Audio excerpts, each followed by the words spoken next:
HarperCollins Publishers and Harper Audio present The Golden Wolf, a novel, by Linnea Hartsuyker. Performed by Matthew Lloyd Davies. A note before we begin.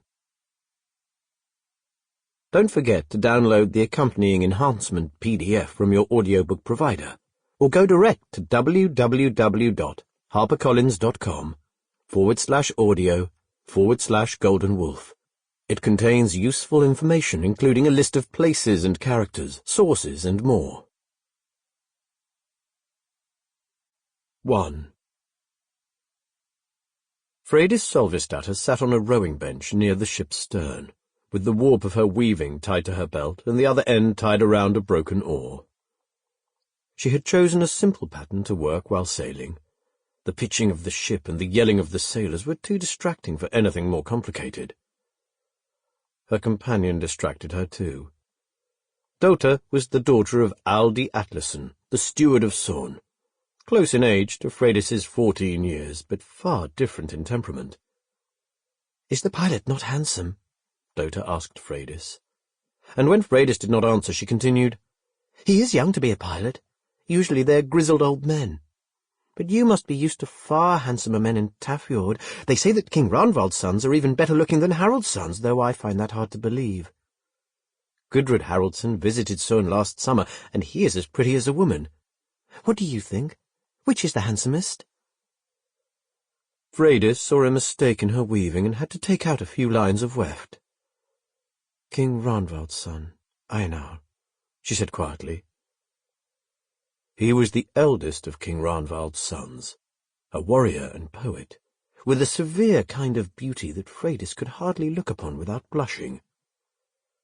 He was said to prefer boys and ignored most of Tafjord's girls, but he had always been kind to Freydis, and she often wished she could be more like him, strong and untouchable. "What of Ivar?" Dota asked. "King Ragnvald promised that Ivar would marry me one day, so that my sons can be kings of Son." "Ivar is handsome too," said Freydis.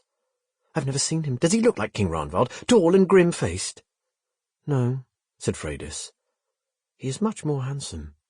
Kind and friendly too. All who meet him admire him." And Freydis liked him too, for he treated her like a younger sister, teasing and protecting her. But he did not draw her gaze the way Einar did. "Kind and friendly. He sounds dull," said Dota. "But at least he is wealthy. Are you not excited to go to Vestfold? I have never travelled so far." Neither had Freydis. She had been born in Son, but had lived her whole life in Tafjord's halls until a year ago. She knew every stone, every living creature, and all the little spirits of Tafjord's glens and valleys. Then Hilda and Alfrith had sent her off to Son, saying she would be happy there. And now she was sent to Vestfold, like a sack of grain with no will of her own. "Well?"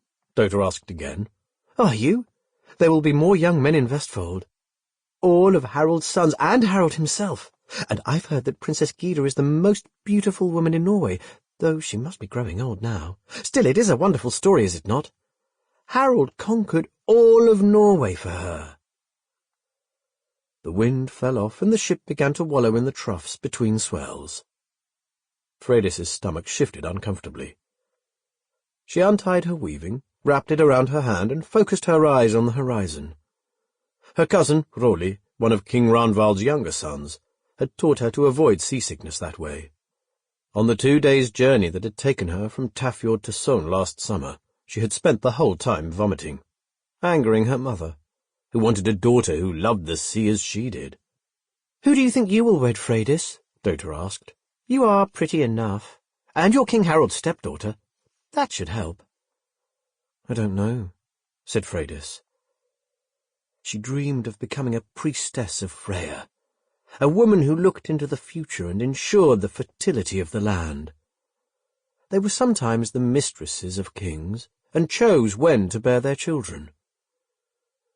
But King Harald and King Ragnvald both had too many sons and too few daughters. Freydis would make a marriage to cement an alliance one day, and she must be resigned to it. Sample complete. Ready to continue?